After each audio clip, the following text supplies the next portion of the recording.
ഇവിടെ സമസ്തങ്ങൾ ശരിക്കും മനസ്സിലാക്കണം.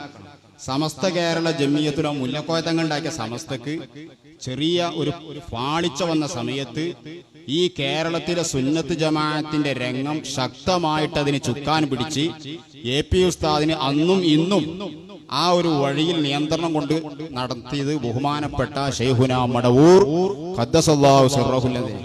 അങ്ങനെ സുന്നത്ത് ജമാഅത്തിന്റെ മൊത്തത്തിലുള്ള ഒരു നിയന്ത്രണം കൊടുക്കുന്ന ആള് മജ്ദൂവായി അന്തല്ലാത്ത കോലത്തിൽ നടന്നിട്ടുണ്ടെങ്കിൽ ഇതൊന്നും ഇങ്ങനെ ആകൂല, വല്ല തെളിഞ്ഞ അവസ്ഥയിലായിരുന്നു എന്ന് ഞാൻ തെളിയും. പിന്നെ അത് ഇവര് ജദ്ബാക്കണെന്ന് വെച്ചാൽ ഇവർക്ക് പറ്റാത്തത് അതെ ഓര് മനസ്സിലാക്കി എന്തോ ഈ ശരിയാത്തത് ശരിയായിട്ടില്ല. അതാ പ്രശ്നം. ശരിയ ഇപ്പൊ തല മറക്കല് ശരിയാത്തല്ലേ, എന്നാ ഹജ്ജിനത്തിന് ഈ തല വെളിവാക്കൽ ശരിയാത്താണല്ലോ. ഇപ്പൊ ഇവിടുന്ന് അങ്ങോട്ടും ഇങ്ങോട്ടും ആണും പെണ്ണൊന്നും ഇവിടെ വരാൻ പറ്റൂല. പക്ഷെ തവാഫ് ആണും പെണ്ണൊക്കെ ആടും, അതും ശരിയാ തന്നെ. പെണ്ണില്ലാത്തൊരു തവാഫ് ഞാൻ ഉണ്ടാക്കാൻ നടക്കാൻ പരിപാടി പറ്റൂ, തിരക്കില്ലാത്ത അറഫയിൽ പോകാനായി. അപ്പൊ എന്നതുപോലെ ഇതൊക്കെ ശരിയാത്താണ്. അപ്പൊ ശരിയാത്തിന്റെ ഭാഗങ്ങൾ അത് നേരത്തെ ഉസ്താദ് അതിന് താരീഫ് വായിച്ചു. ഇൽമു തസവ്വുഫും കൂടി ഉൾപ്പെട്ടതാണ് ഈ ശരിയാത്ത് എന്ന് പറഞ്ഞ സംഭവം. അതിനെക്കുറിച്ചുള്ള വിശാലമായ അറിവില്ലാത്തത് കൊണ്ട് അവരെന്താക്കുന്നു, മുമ്പ് അന്തന്മാര് ആനനെ കാണാൻ പോയാൽ കണ്ണൂരില്ലല്ലോ, ഒരുത്തം തുമ്പിക്കൈ പിടിച്ചിട്ട് ഈ ആന എന്ന് പറഞ്ഞ ഇങ്ങനെയൊക്കെ ഒരു സാധനമാണ് പറഞ്ഞു, മറ്റോ മൂടുടിച്ചിട്ട് വാലുടിച്ചിട്ട് ചൂലാണ് എന്ന് പറഞ്ഞു. എന്നതുപോലെ ബാക്കിയുള്ളവൻ പറയുന്ന നടുവൊക്കെ ജദ്ബിന്റെ ഹാലാന്ന് പറഞ്ഞു. ഈ രൂപത്തിലാണ്. അല്ലാതെ മടവൂരൻ ശൈഖുന അത് ഔലിയാക്കളെ പറയുള്ളൂ. ഒരു വലിയ അങ്ങനെ ഒരു രേഖാമൂലം ഞങ്ങളോട് പറയുകയാണെങ്കിൽ അത് ഒരു വലിയന്റെ വാക്കുന്ന് വരികയാണെങ്കിൽ അത് ചെയ്യാം. അല്ലാതെ ബരാറോ എന്തോ പറഞ്ഞോളൂ ശരിയാവൂല. കാരണം നമുക്കത് പറയാൻ കഴിയില്ല. ലാ യാരിഫുൽ വലിയ ഇല്ലൽ വലിയ. അപ്പൊ മടവൂരിന് അങ്ങനെ ജദ്ബുണ്ടായിരുന്നുള്ളത് മടവൂരിനെ കുറിച്ച് മനസ്സിലാക്കാൻ പറ്റിയ ഒരു വലിയ പറയുകയാണെങ്കിൽ അത് നമുക്ക് സ്വീകരിക്കാമായിരുന്നു. ഓർക്കൊന്നും അങ്ങനത്തെ ഒരു ജദ്ബുമില്ല. മൂപ്പന്റെ വിരലൊക്കെ നിൽക്കുന്ന സമയത്ത് വയറുവേദന എന്ന് വരുമ്പോൾ എനിക്കറിയില്ല എന്നല്ലേ പറഞ്ഞത്. അതിന് വേണ്ട, ഓപ്പറേഷനാണ്, കത്തിവെക്കരുത് കണ്ടോ. ഇതൊന്നും ഇപ്പൊ ജദ്ബലൊക്കെ തെളിഞ്ഞ അവസ്ഥയാണ്. അങ്ങനെ തന്നെയാണ് ഇവിടെ നിയന്ത്രിച്ചു പോകുന്നത്. ആരെങ്കിലും പറയുകയാണെങ്കിൽ അപ്പൊ അറിയുന്ന ആൾക്ക് എന്തോ ജദ്ബ് ഉണ്ട് എന്നാ പിന്നെ തെളിവോ. മുഴുവൻ സമയങ്ങളിലും ജദ്ബ് എന്നല്ല ഞാൻ പറഞ്ഞത്, ചില സമയങ്ങളിൽ ജദ്ബിന്റെ അവസ്ഥ വന്നിട്ടുണ്ടോ എന്ന് അതന്നെ പറഞ്ഞു. ഈ ചില സമയങ്ങളിൽ പറഞ്ഞെങ്കിൽ ഈ പറഞ്ഞ ആള് കിട്ടേണ്ട പേനി അതാരാ പറഞ്ഞു, അതാണ് ഇപ്പൊ കിട്ടേണ്ടത്. താടി വടിച്ചിരുന്നു, അതാണ് ഈ താടി വടിച്ചിരുന്നു എന്നുള്ളത്. നമ്മൾ ഔലിയാക്കളെ ലോകത്തെ കുറിച്ച് മനസ്സിലാക്കുമ്പോൾ താടി വടിക്കൽ ജദ്ബിന്റെ ഹാലാവില്ല. കാരണം താടി പഠിച്ചനാൾക്കും ഭയങ്കര ജദ്ബാണെങ്കിൽ മുഖം അടക്കി പഠിഞ്ഞു പോകും. കാരണം ബ്ലേഡ് പാളി പോകും. അല്ല അതാ ഞാനും പറഞ്ഞത്. അപ്പൊ ഈ താടി വടിക്കൽ ജദ്ബാണെന്ന് മനസ്സിലാക്കണം ഔലിയാക്കളെ ലോകം മനസ്സിലാക്കാത്തോണ്ടാണ്. അതപ്പൊ നേരത്തെ അല്ല, ഒരു ചോദ്യം വന്നു ഒരു പണ്ഡിതനോട്, CM വലുല്ലാഹി തങ്ങൾ താടി വടിക്കുന്നുണ്ട്, അതെന്താ ഔലിയാക്കൾക്ക് താടി വടിക്കാൻ പറ്റുമോ? കാരണം ഒരു സ്വഹീഹായ ത്വരീഖത്താകുമ്പോൾ അത് ത്വരീഖത്താകുമ്പോൾ ശരീഅത്ത് വേണം.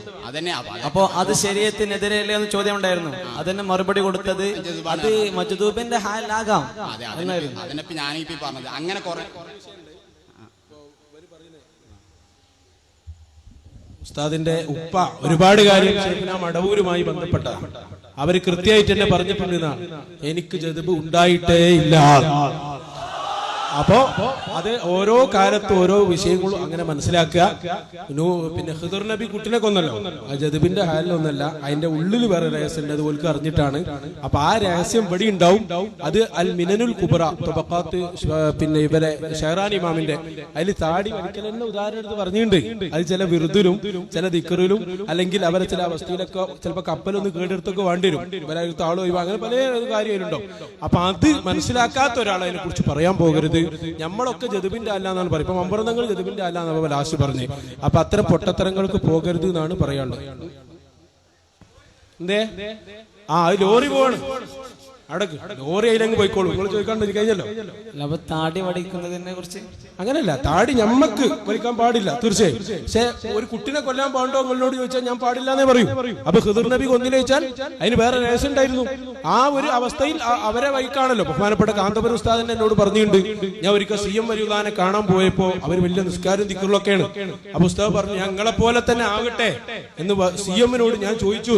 ഉസ്താദ് പറഞ്ഞു, അപ്പൊ പറഞ്ഞു അത് വേണ്ട, ഞാൻ ഖിദർ നബിയുടെ വഴിയിലാണ്, നിങ്ങൾ മൂസാ നബിയുടെ വഴിയിലും. അതുകൊണ്ട് നിങ്ങൾ പള്ളി മദ്രസ ഉണ്ടാക്കി നിങ്ങളെ വൈക്ക് നിങ്ങളെടുത്തോളി, എന്റെ വൈക്ക് ഞാൻ.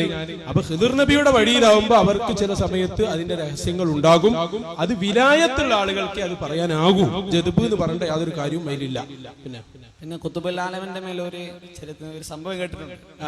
വയനാട്ടിലേക്ക് പോകുമ്പോ ആ വയനാട്ടിൽ നിന്ന് റമദാൻ മാസത്തിൽ ഒരു വീട്ടിൽ കയറിക്കൊണ്ട് ആ വീട്ടുകാരൻ ചായ കൊടുത്തിട്ട് അതിന്റെ ബാക്കി ഞങ്ങളും കേട്ടിട്ടുണ്ട്. അത് കുടിക്കാത്ത ആള് പിരാന്തനായി പോയല്ലോ. അത് അപ്പോ അത് സ്വർഗത്തിൽ നിന്നുള്ള ഭക്ഷണം നേരെ കൊടുത്താന്നാണോ ഷെയ്ഖുന മറുപടി പറഞ്ഞു? അൽഹംദുലില്ലാ. അപ്പൊ നിങ്ങളെ ചോദ്യം നിങ്ങളെ ഉത്തരവും പറഞ്ഞു, അതുകൊണ്ട് അത് പൂർത്തിയായി.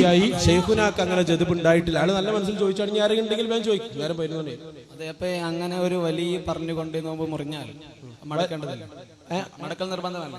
ഏത് റമദാൻ മാസത്തിൽ റമദാൻ മാസത്തിൽ പറഞ്ഞാൽ ആ വലിയ യഖീനുള്ള ആളുകളുണ്ടോ? ആ വലിയ പറയുമ്പോ അതിൻ്റെതായ വിഷയവും മനസ്സിലാക്കിയ ആളുകൾ അവരങ്ങനെ തന്നെ ചെയ്യുള്ളൂ. അതന്നെ. അതുകൊണ്ട് നോമ്പ് മുറിയൂല. അതിനെന്താ തർക്കം? എങ്ങനെ നിങ്ങൾ ചിലപ്പോ പോയി ആ യഖീനില്ലാതെ കുടിച്ചാൽ മുറിയും, ഉറപ്പന്നല്ലേ? അതേ സമയത്ത് ഈ വിഷയത്തിൽ ഇതിനിപ്പോ സ്വർഗത്ത് പോയി ഒരാൾ നോമ്പുറന്ന് കണ്ടു, എന്നിട്ട് അവിടുന്ന് ഭക്ഷണം കഴിച്ചാൽ മുറിയില്ലല്ലോ എന്ന് പറഞ്ഞ പോലെ അതിൽ യഖീന് ഉറപ്പുള്ള ആൾ ചെയ്താൽ മതി, നിങ്ങൾ ചെയ്യാൻ പോണ്ട. അതായത് നിങ്ങളെ ഈ ലോഹിറു ശരീഅത്ത് എടുത്തിട്ട് അവിടെ പറയാൻ പറ്റൂല എന്നർത്ഥം. അതായത് ഒന്നുകൂടി പറഞ്ഞാൽ, നേരത്തെ പറഞ്ഞു തല മറക്കുന്ന അവസ്ഥ, തല മറക്കാത്ത അവസ്ഥ, അങ്ങനെ ഓരോ അവസ്ഥകളുണ്ട്. ഇവര് ഒരുപാട്